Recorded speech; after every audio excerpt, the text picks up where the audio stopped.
Kemudian Nabi menasihati kita juga dengan kalimat waradha bima qasamallahu laka.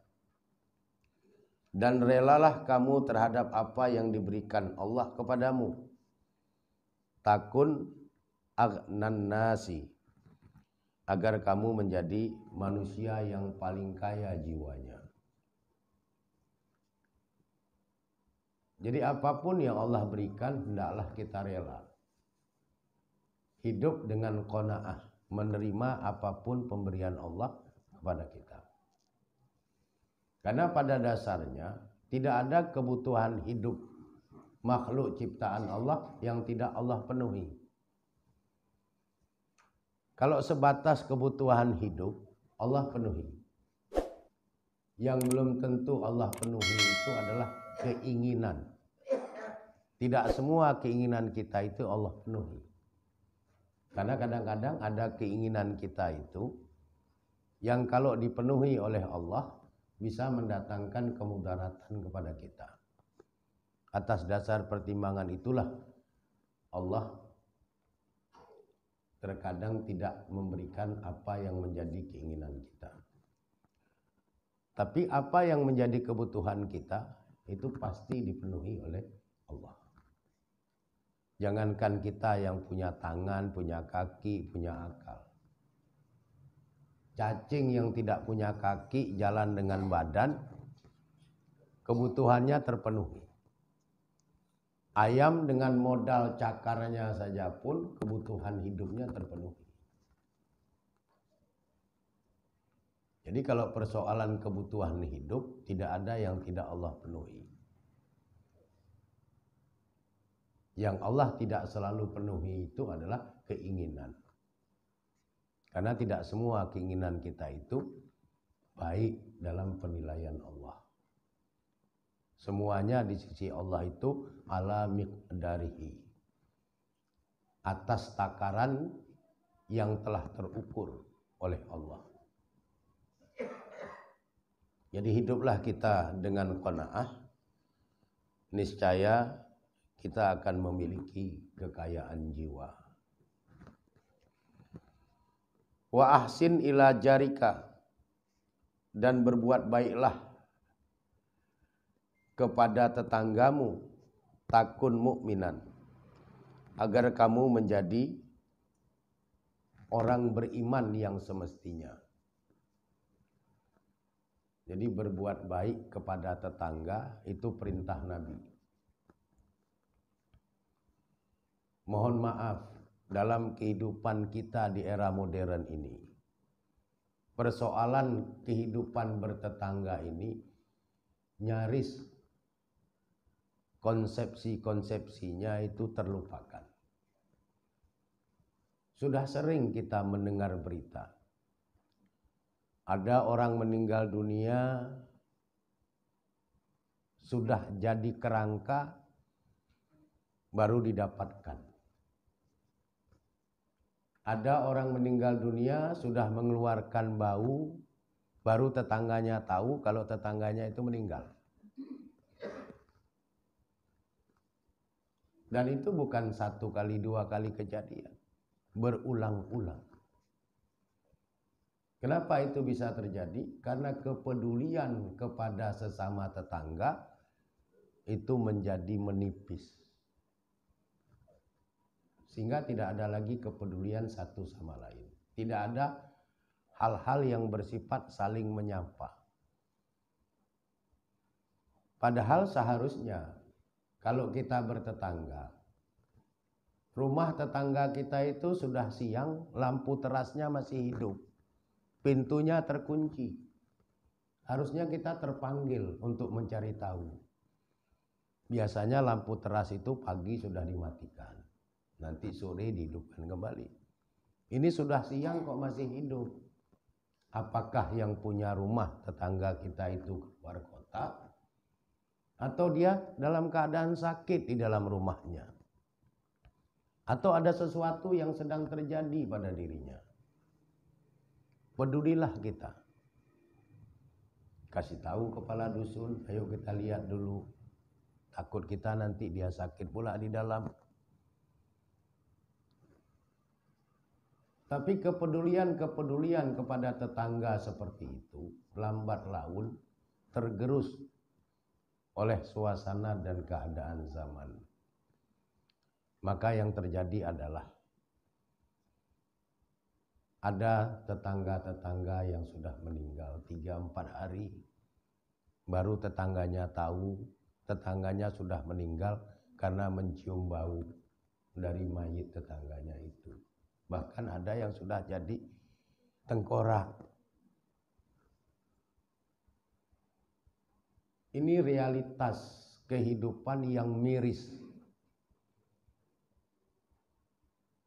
Dan Nabi tidak menginginkan itu terjadi pada orang yang beriman. Maka Nabi mengatakan, wa ahsin ila jarika. Berbuat baiklah pada tetanggamu. Takun mukminan, agar kamu menjadi orang beriman yang semestinya. Jadi kalau ada orang beriman, tetangganya sakit dia tidak peduli, tetangganya kelaparan dia tidak peduli, tetangganya susah dia tidak peduli. Itu imannya belum sebagaimana mestinya. Imannya masih harus disempurnakan.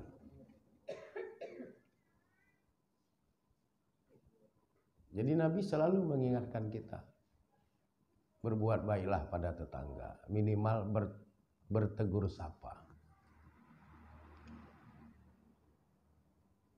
Jangan sampai terjadi sesuatu pada tetangga kita menjadi tidak peduli, kita menjadi tidak mau tahu dan sebagainya, karena itu bukan urusan kita.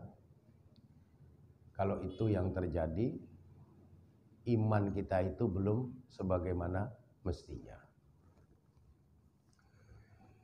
Kemudian Nabi juga menasihati kita, wa uhibba linnasi ma tuhibbu li nafsik. Cintailah manusia sebagaimana engkau mencintai dirimu.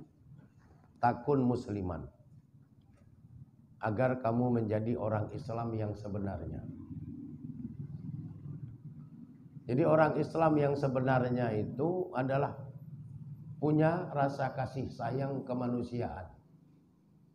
Nilai-nilai humanistik kemanusiaan itu hidup dan tumbuh di dalam diri orang Islam yang benar keislamannya.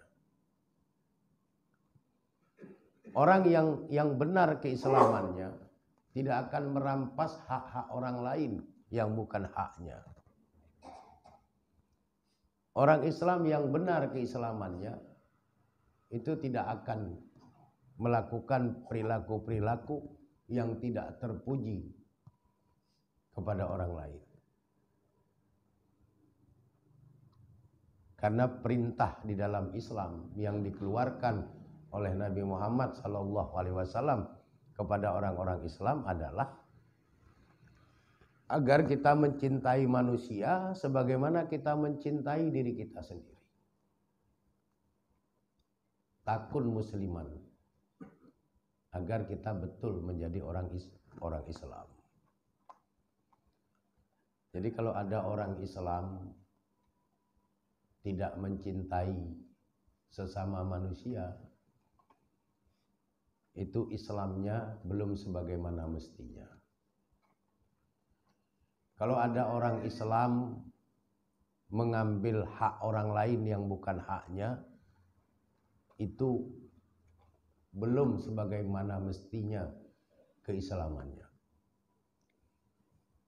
Kalau ada orang Islam mengusir orang Islam lainnya tanpa hak, itu belum benar keislamannya.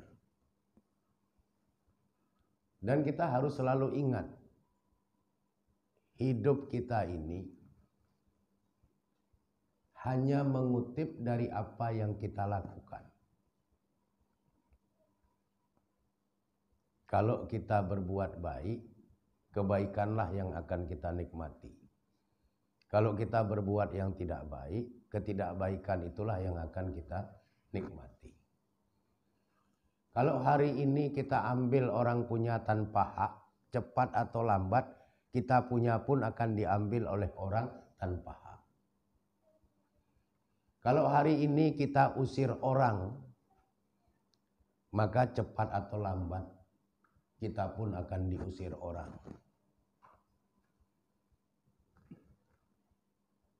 Man yazra' yahsud. Siapa yang menanam, dialah yang akan menuai.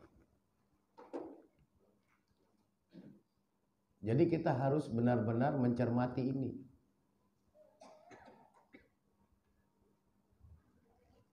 Jadi mencintai manusia sebagaimana kita mencintai diri kita sendiri. Ada nilai-nilai kemanusiaan yang hidup di dalam batin kita. Kalau ada orang susah, batin kita bisa merasakan kesusahan itu. Meskipun kita tidak bisa membantu, paling tidak kita ikut menyemangati agar dia tidak putus asa dalam kesusahannya.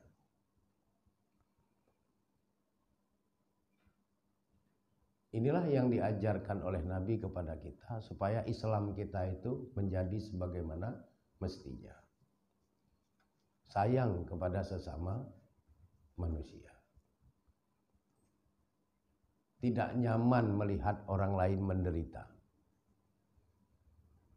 Selalu berkeinginan untuk bisa mengulurkan tangan dari penderitaan orang. Itulah yang diajarkan oleh Nabi Muhammad SAW. Dan Nabi SAW mencontohkannya dalam kehidupan nyata. Beliau menyuapi Yahudi buta setiap hari. Beliau mempekerjakan pemuda Yahudi yang miskin agar bisa bertahan hidup. Beliau besuk orang Yahudi yang sakit.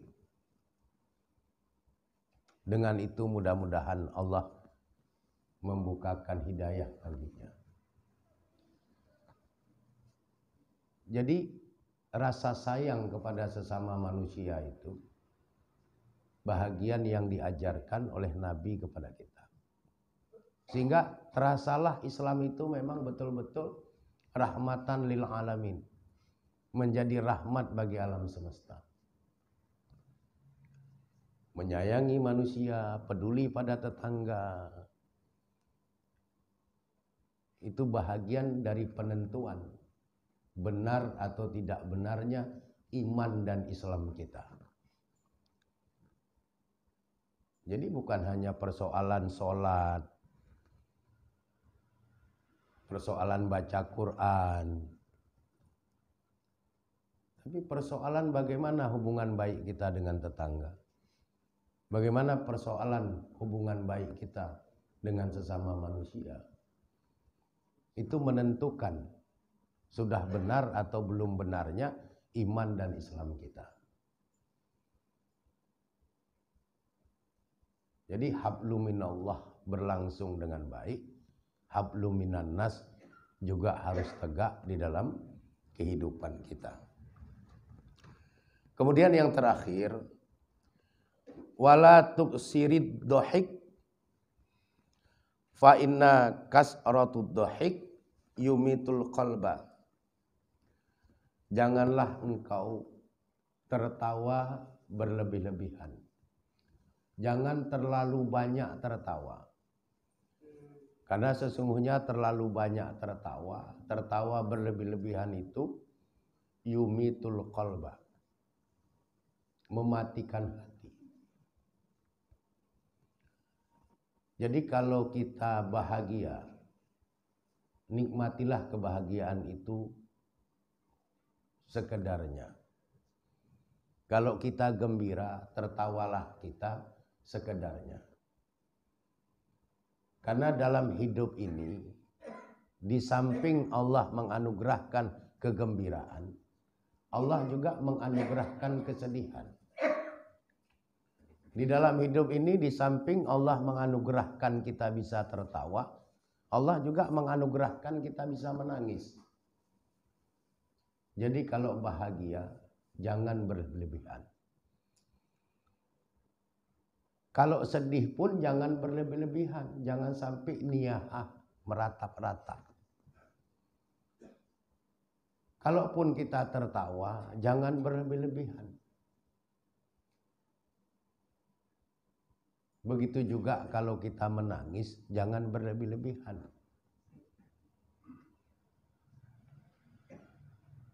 Tangisan yang berlebih-lebihan itu mengingkari adanya kebahagiaan yang pernah Allah berikan kepada kita.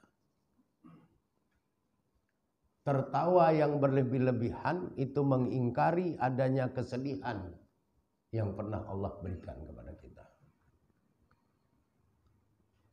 Tertawa dan menangis itu tidak pernah permanen dalam perjalanan hidup kita. Bisa jadi hari ini kita tertawa, beberapa saat kemudian kita menangis. Bisa jadi beberapa saat kita menangis, beberapa saat kemudian kita tertawa. Jadi kalaupun kita tertawa, tertawalah seperlunya. Kalaupun kita menangis, menangislah seperlunya. Jangan lost control, jangan hilang kendali. Tertawalah pada tempatnya. Jangan kita tertawa di hadapan orang yang sedang sedih. Sedihlah pada tempatnya. Jangan sedih di hadapan orang yang sedang bahagia. Karena sedih kita di hadapan orang yang sedang bahagia, itu merusak kebahagiaannya. Tertawanya kita di hadapan orang yang sedang sedih, itu melecehkan kesedihannya. Apapun yang kita lakukan terhadap orang, maka itulah nanti yang akan orang lakukan terhadap kita. Kalau kita tertawa di hadapan orang yang sedang sedih, maka suatu saat orang pun akan tertawa di hadapan kita yang sedang bersedih. Ini semua harus kita cermati. Kalau tidak, qalbun, hati kita itu akan mati. Tidak respect lagi terhadap kebahagiaan orang, tidak respect lagi kepada kesedihan orang. Silahkan tertawa karena itu anugerah Allah. Tapi jangan berlebih-lebihan. Silahkan menangis karena itu anugerah Allah. Tapi jangan berlebih-lebihan. Karena semua yang berlebih-lebihan itu akan mendatangkan kemudaratan, ketidakbaikan pada diri kita. Maka Nabi menasihati kita, jangan banyak tertawa. Maksudnya jangan tertawa secara berlebih-lebihan. Karena tertawa secara berlebih-lebihan itu akan mematikan hati. Orang yang luapan kegembiraannya tidak terkontrol, sulit bisa menerima penderitaan. Begitu dia dapat hal yang menyenangkan, luapan kegembiraannya luar biasa. Tapi begitu dia mendapatkan kesusahan, maka mentalnya akan down. Mentalnya akan jatuh. Dia akan menjadi sangat lemah. Dia akan terjebak pada depresi. Makanya kalau kita senang, jangan berlebihan. Kalau kita ketawa, jangan berlebihan. Karena semua yang berlebih-lebihan itu memperlemah, membuat rapuh kepribadian kita. Ini yang harus kita hayati dan cermati. Karena semua nasihat-nasihat Nabi ini berkaitan dengan realitas kehidupan yang memang kita rasakan dalam kehidupan kita sehari-hari. Dan kalau kita mengikuti apa yang Nabi nasihatkan, insya Allah kita akan terus terjaga, selamat dalam kehidupan dunia ini, dan juga akan selamat dan bahagia dalam kehidupan di alam akhirat kelak. Demikian yang bisa saya sampaikan. Mudah-mudahan bermanfaat buat kita bersama. Kurang dan lebih saya memohon maaf. Kepada Allah Subhanahu wa taala saya memohon ampunan. Hadanallahu wa iyyakum ajmain. Wallahu a'lam bishawab. Walhamdulillahirabbil alamin. Assalamualaikum warahmatullahi wabarakatuh.